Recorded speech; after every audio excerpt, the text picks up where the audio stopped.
கிறிஸ்துவுக்குள் பிரியமானவர்களுக்கு ஆண்டவராக இயேசு கிறிஸ்துவுடைய இனிய நாமத்தினாலே வாழ்த்துக்கள்.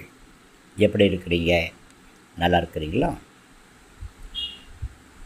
இந்த நாளின் காலை நேர தியானமாக நாம் எடுத்துக்கொண்ட வேத பகுதி யோவான் சுவிசேஷம் 10ஆம் அதிகாரம் 9ஆம் வசனம். இயேசு சொல்லுகிறார், நானே வாசல், என் வழியாய் ஒருவன் உட்பிரவேசித்தால் அவன் ரட்சிக்கப்படுவான், அவன் உள்ளும் புறமும் சென்று மேய்ச்சலை கண்டடைவான் என்று சொல்கிறார். நாம் எல்லாம் ஆடுகளாயிருக்கிறோம். அவர் நம்முடைய மேய்ப்பராயிருக்கிறார். இயேசு நம்முடைய பெரிய மேய்ப்பரும் பிரதான மேய்ப்பருமாய் இருக்கிறார். ஒரு மேய்ப்பன் ஆடுகளுக்காக தன்னுடைய ஜீவனை கொடுப்பது போல ஆண்டவராகிய கர்த்தர் நமக்காக கல்வாரி சிலுவையிலே தன் ஜீவனை அர்ப்பணித்திருக்கிறார். இயேசுவே நமக்கு வாசலாக இருக்கிறார். அவர் வழியாக நாம் உட்பிரவேசிக்கும் பொழுது நாம் ரட்சிக்கப்படுகிறோம். உள்ளும் புறமும் சென்று மேய்ச்சலை கண்டடைகிறோம். ஆட்டு தொழுவத்துக்குள்ளே நாம் எப்படி வர வேண்டும் என்று இயேசு நமக்கு சொல்லிக் கொடுத்திருக்கிறார். ஆடுகளுக்கு வாசலாயிருக்கிற இயேசு கிறிஸ்துவின் வழியாகத்தான் நாம் பிரவேசிக்க வேண்டும். அதாவது இயேசு கிறிஸ்துவின் மேலே விசுவாசம் வைத்து இயேசு கிறிஸ்துவின் இரத்தத்தினாலே நமக்கு ஏற்படுத்தி கொடுத்திருக்கிற புதிய உடன்படிக்கைக்கு நம்மை உட்படுத்தி கொள்ள வேண்டும். அதற்கு முதலாவது நம்முடைய பாவங்களை விட்டு மனம் திரும்ப வேண்டும்.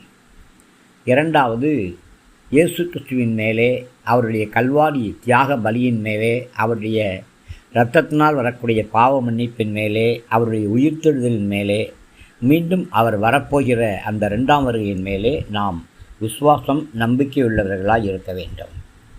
அந்த தேவனுடைய உடன்படிக்கைக்கு பிதா, குமாரன், பரிசுத்தாவின் நாமத்தினாலே நாம் ஞானசானம் பெற்றுக்கொள்ள வேண்டும்.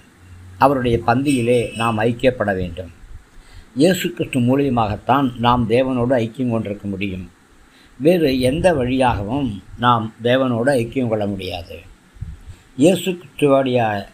இயேசு கிறிஸ்துவாகிய வாசல் வழியாக உட்பிரவேசிக்கும் பொழுது தேவன் நமக்கு மேன்மையான வாக்குத்தத்தங்களை வைத்திருக்கிறார்.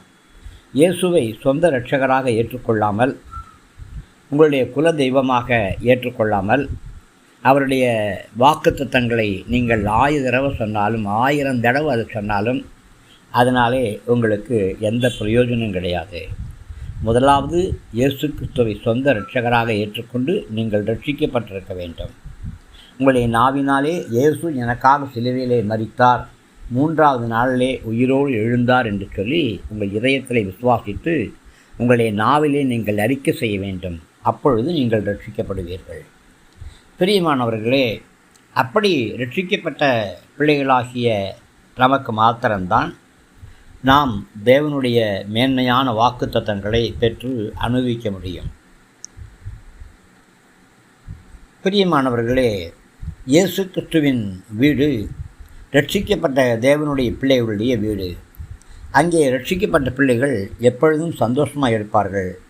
நீங்கள் எப்பொழுதும் சந்தோஷமாக இருப்பீர்கள் நான் விசுவாசிக்கிறேன். இயேசு கிறிஸ்துவின் தொழுவத்தில் இருக்கும் பொழுது நமக்கு உள்ளும் புறமும் நல்ல மேய்ச்சல் கிடைக்கும்.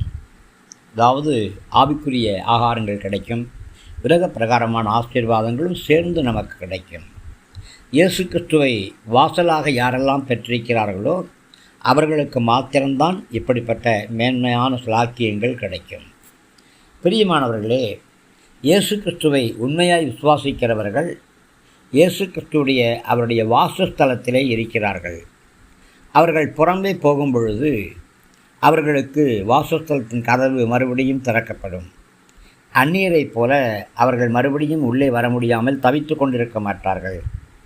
இயேசு கிறிஸ்துடைய வாசஸ்தலத்திற்குள் மறுபடியும் பிரவேசிக்க சாக்கியம் விசுவாசிகளாகிய நமக்கு கொடுக்கப்பட்டிருக்கிறது, ஊழியர்களாகிய நமக்கு கொடுக்கப்பட்டிருக்கிறது. நாம் தொழுவத்துக்குள் வரும்பொழுது வாசல் வழியாக தாராளமாக பிரவேசிக்க முடியும். அந்நியர்களுக்கு வாசல் அடைக்கப்படுவது போல கர்த்தருடைய பிள்ளைகளாகிய நமக்கு வாசல் அடைக்கப்படுவது கிடையாது. உள்ளும் புறமும், அதாவது உலக பிரகாரமான வாழ்க்கையிலும் ஆவிக்குரிய வாழ்க்கையிலும் நாம் மேய்ச்சலை பெற்றுக்கொள்ளும்படியான பெரிய ஸ்லாக்கியத்தை கர்த்தர் நமக்கு கொடுத்திருக்கிறார். கர்த்தருடைய பிள்ளைகளாகிய நாம் காலை வேளையிலே மேய்ச்சலை காண்பதற்காக வயல்வெளிகளுக்கு செல்லுவோம். மாலை வேளையிலே இருட்டு வருவதற்கு முன்பாக மந்தைக்குள் திரும்பி வந்து விடுவோம். அவர்களுடைய தொழுவத்துக்குள்ளும் நமக்கு மேய்ச்சல் உண்டு. வயல்வெளியிலும் மேய்ச்சல் இருக்கும். வயல்வெளிகளில் அவர்களுக்கு புல்லுள்ள இடங்கள் கிடைக்கும். தொழுவத்திலும் அவர்களுக்கு தீவனமும் தண்ணீரும் கொடுக்கப்படும். ஆவிக்குரிய வார்த்தைகளாகிய தீவனமும் ஜீவ தண்ணீரும் தொழுவத்துக்குள் நமக்கு கொடுக்கப்படும். பெரியமானவர்களே, எனவே வெளிப்பிரகாரமாக உலகப் பிரகாரமான ஆசீர்வாதங்களும் ஆவிக்குரிய ஆசீர்வாதங்கள் தொழுவத்துக்குள்ளேயும் கர்த்தர் நமக்கு வைத்திருக்கிறார். பெரியமானவர்களே, கர்த்தர்தான் வாசல். அவர் வழியாக நாம் உள்ளே பிரவேசிப்போம். நம்முடைய ரட்சிப்பின் பாத்திரத்தை கரங்களில் எடுத்துக்கொண்டு ஆவியோடும் உண்மையோடும் கர்த்தரை தொழுது கொள்ளுவோம். நல்ல மேய்ச்சலை கண்டடைந்து அதற்காக கர்த்தருக்கு துதிகளையும் ஸ்தோத்திரங்களையும் ஏறெடுப்போம். கர்த்தர் நம்மை ஆசீர்வதிப்பாராக. ஆமேன், ஆமேன், ஆமேன்.